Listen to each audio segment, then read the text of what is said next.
goes out to play like she always does out in the yard. And then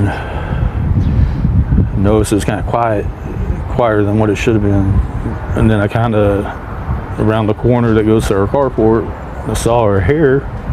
social media ಚಾಲೆಂಜ್ಗೆ 9 ವರ್ಷದ ಬಾಲಕಿ ಬಲಿ. ಅಮೆರಿಕದ ಟೆಕ್ಸಾಸ್ನಲ್ಲಿ ನಡೆದ ಭೀಕರ ದುರಂತ. ಸಿಂಗರ್ ಆಗಬೇಕೆಂಬ ಕನಸು ಹೊತ್ತಿದ್ದ ಪ್ರತಿಭಾವಂತ ಬಾಲಕಿ ಜಾಕ್ಲಿನ್ ಕಯೆ ಬ್ಲಾಕ್ವೆಲ್ ಯೂಟ್ಯೂಬ್ ಮತ್ತು ರೀಲ್ಸ್ಗಳ ವ್ಯಸನಕ್ಕೆ ಒಳಗಾಗಿ ಕೊನೆಗೆ ಪ್ರಾಣಾಪಾಯಕಾರಿ ಬ್ಲಾಕ್ಔಟ್ ಚಾಲೆಂಜ್ಗೆ ಬಲಿಯಾಗಿದ್ದಾಳೆ. ಈ ಆಟದಲ್ಲಿ ಮಕ್ಕಳು ಅತೀವ ಸಂತೋಷ ಅಥವಾ ಕಿಕ್ ಪಡೆಯುವ ತಪ್ಪು ಕಲ್ಪನೆಯಿಂದ ಪ್ರಜ್ಞೆ ತಪ್ಪುವವರಿಗೆ ತಮ್ಮ ಉಸಿರನ್ನು ತಾವೇ ಬಿಗಿ ಹಿಡಿಯಬೇಕಾಗುತ್ತದೆ. ತಂತಿಯ ಸಹಾಯದಿಂದ ಉಸಿರುಗಟ್ಟಿಸಿಕೊಂಡು ಪ್ರಜ್ಞಾಹೀನ ಸ್ಥಿತಿಯಲ್ಲಿದ್ದ ಮಗಳನ್ನು ಕಂಡ ತಂದೆ ಸಿಪಿಆರ್ ನೀಡುವ ಮೂಲಕ ಬದುಕಿಸಲು ಪ್ರಯತ್ನಿಸಿದರಾದರೂ ಅಷ್ಟರಲ್ಲೇ ಬಾಲಕಿ ಮೃತಪಟ್ಟಿದ್ದಳು.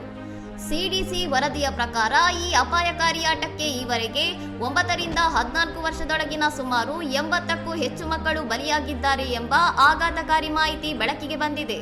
ಮಗಳನ್ನು ಕಳೆದುಕೊಂಡ ಪೋಷಕರು ಇತರರಿಗೆ ಎಚ್ಚರಿಕೆ ನೀಡಿದ್ದು, ಮಕ್ಕಳು ಮೊಬೈಲ್ನಲ್ಲಿ ಯಾವ ವಿಡಿಯೋ ನೋಡುತ್ತಿದ್ದಾರೆ ಮತ್ತು ಸೋಷಿಯಲ್ ಮೀಡಿಯಾದಲ್ಲಿ ಏನು ಮಾಡುತ್ತಿದ್ದಾರೆ ಎಂಬ ಬಗ್ಗೆ ತೀವ್ರ ನಿಗಾ ವಹಿಸಲು ಮನವಿ ಮಾಡಿದ್ದಾರೆ. ಇನ್ನಷ್ಟು ಸುದ್ದಿಗಳಿಗಾಗಿ ನೋಡ್ತಾ ಇರಿ ಸೌರಂ ಟಿವಿ.